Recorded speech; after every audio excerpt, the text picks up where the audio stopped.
Focus. পৃথিবীর সবচেয়ে শক্তিশালী জিনিস ট্যালেন্ট নয়, ভাগ্য নয়, টাকা নয়। পৃথিবীর সবচেয়ে শক্তিশালী জিনিস হল ফোকাস। যার জীবনে ফোকাসের নেশা তৈরি হয়ে যায় তাকে থামানোর ক্ষমতা খুব কম মানুষের থাকে। আজ আমি তোমাদের এমন একজন ছেলের গল্প বলবো যে জন্মেছিল দারিদ্র্যের মধ্যে, বড় হয়েছে অপমানের মধ্যে, কিন্তু নিজের ফোকাসের শক্তিতে একদিন এমন জায়গায় পৌঁছেছিল যেখানে পৌঁছানোর কথা কেউ কল্পনাও করেনি। ছেলেটির নাম ছিল আরিয়ান। মাত্র ১৩ বছর বয়সে সে একটি মোটর গ্যারেজে কাজ করত। সকাল থেকে রাত পর্যন্ত তেল, ধুলো আর গরমের মধ্যে কাজ করে সে দিনে ১৫০ থেকে ২০০ টাকা উপার্জন করত। তার বাবা অনেক আগেই মারা গিয়েছিলেন, মা অসুস্থ ছিলেন, সংসারের দায়িত্ব তার ছোট কাঁধেই ছিল। গ্যারেজে কাজ করার সময় অনেক মানুষ তাকে তুচ্ছ-তাচ্ছিল্য করত। কেউ বলতো, এই ছেলেটা দিয়ে কিছু হবে না। কেউ বলতো, পড়াশোনা না করে সারা জীবন এভাবেই কাজ করবি। আরিয়ান চুপচাপ সব শুনত, কারণ প্রতিবাদ করার মতো অবস্থান তার ছিল না। একদিন দুপুরে গ্যারেজের সামনে অনেক মানুষের ভিড় জমে যায়। কিছুক্ষণ পরে একটি সাদা গাড়ি এসে থামে। গাড়ি থেকে একজন কর্মকর্তা নেমে আসেন। চারপাশে সবাই তাকে সম্মান করছে, সবাই ভদ্রভাবে কথা বলছে। আরিয়ান দূর থেকে সব দেখছিল।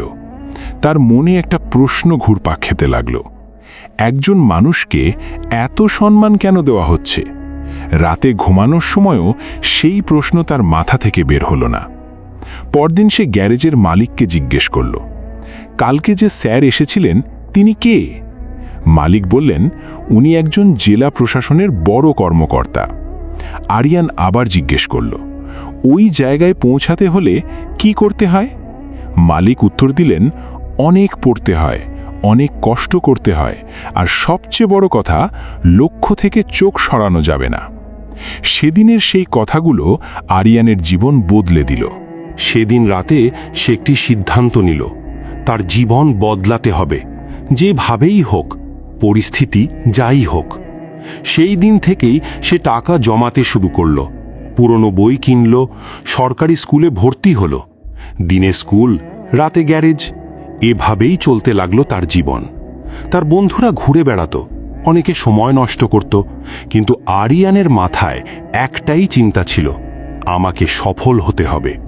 বছর কেটে গেল, ১ বছর, ২ বছর, ৫ বছর, ১০ বছর।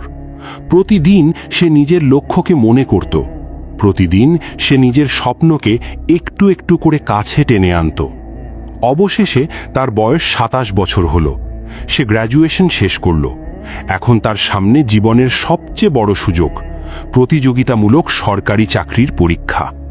আরিয়ান সিদ্ধান্ত নিল, পরের ১ বছর সে শুধু পড়বে, শুধু নিজের স্বপ্নের জন্য বাঁচবে। সে কিছু টাকা জমিয়েছিল, সেই টাকা দিয়েই পুরো বছর কাটানোর পরিকল্পনা করল। প্রথম মাসে সে ১২ থেকে ১৪ ঘন্টা পড়ত, তারপর ১৪ ঘন্টা থেকে ১৬ ঘন্টা। এক সময় বই আর খাতা ছাড়া তার পৃথিবীতে আর কিছুই ছিল না।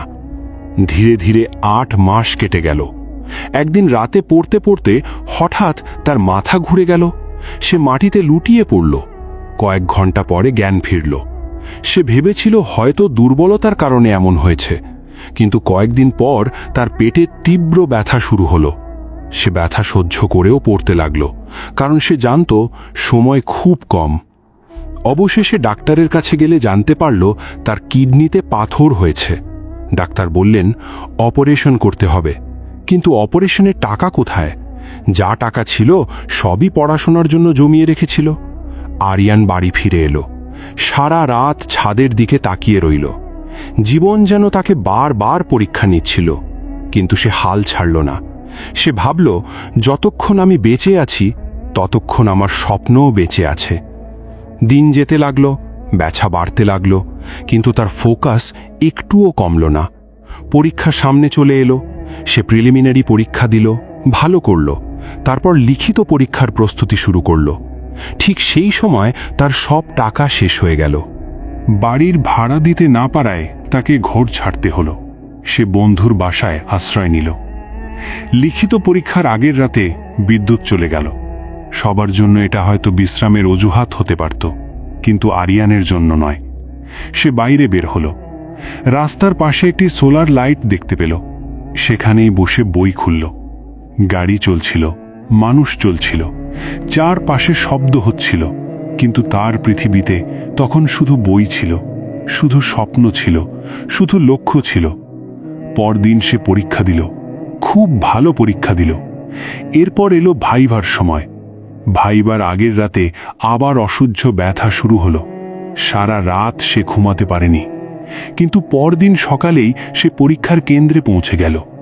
ভাইবা বোর্ডের সদস্যরা তার অবস্থা দেখে জিজ্ঞেস করলেন, তুমি কি অসুস্থ? আরিয়ান হাসি মুখে বলল, না স্যার, আমি প্রস্তুত। সেই মুহূর্তে তার ৯৯% মনোযোগ ছিল নিজের লক্ষ্যে অর্জনের দিকে, আর ১% ছিল ব্যথার দিকে। ভাইবা শেষ হলো, চিকিৎসাও চলতে লাগল। কয়েক মাস পরে ফলাফল প্রকাশিত হল। হাজার হাজার মানুষের মধ্যে নিজের নাম খুঁজে পাওয়ার সেই মুহূর্ত আরিয়ানের চোখ ভিজে উঠল। কারণ আজ তার স্বপ্ন সত্যি হয়েছে। আজ সে একজন প্রশাসনিক কর্মকর্তা। যে ছেলেটিকে একদিন মানুষ তুচ্ছতাচ্ছিল্য করত, আজ সেই ছেলেকেই মানুষ সম্মান করে। একটি সাক্ষাৎকারে তাকে জিজ্ঞেস করা হয়েছিল, আপনার সফলতার রহস্য কি? আরিয়ান উত্তর দিয়েছিল, আমি কখনো আমার সমস্যার দিকে তাকাইনি, আমি শুধু আমার লক্ষ্যের দিকে তাকিয়েছি। বন্ধুরা, এই গল্পের সবচেয়ে বড় শিক্ষা হল, সফল মানুষ আর সাধারণ মানুষের মধ্যে পার্থক্য সবসময় মেধার হয় না, পার্থক্য হয় ফোকাসের। যে মানুষ নিজের লক্ষ্যকে কেন্দ্র করে বাঁচতে শেখে তাকে হারানো কঠিন, আর যে মানুষ প্রতিদিন অজুহাত খোঁজে সে কখনো নিজের সম্ভাবনাকে চিনতেই পারে না। মনে রেখো, ঝড় আসবে, সমস্যা আসবে, অপমান আসবে, কষ্ট আসবে, কিন্তু যদি তোমার ফোকাস তোমার লক্ষ্য থেকে ১ ইঞ্চিও না সরে যায়, তাহলে একদিন সফলতা তোমার দরজায় কড়া নাড়বেই। কারণ পৃথিবী সবসময় তাদের কাছেই হার মানে যারা শেষ পর্যন্ত হাল ছাড়ে না। তো বন্ধুরা, ভিডিওটি যদি তোমাদের ভালো লেগে থাকে তাহলে অবশ্যই তোমার বন্ধুদের সাথে শেয়ার করো, কারণ একটি ভালো চিন্তা একজন মানুষের জীবন বদলে দিতে পারে। আর এমন আরও অনুপ্রেরণামূলক গল্প ও মোটিভেশনাল ভিডিও দেখতে জীবনের যুদ্ধ চ্যানেলটি সাবস্ক্রাইব করে আমাদের সাথেই থাকো। দেখা হবে পরবর্তী ভিডিওতে। ততদিন পর্যন্ত নিজের লক্ষ্যকে আঁকড়ে ধরে রাখো, নিজের স্বপ্নের জন্য লড়াই চালিয়ে যাও।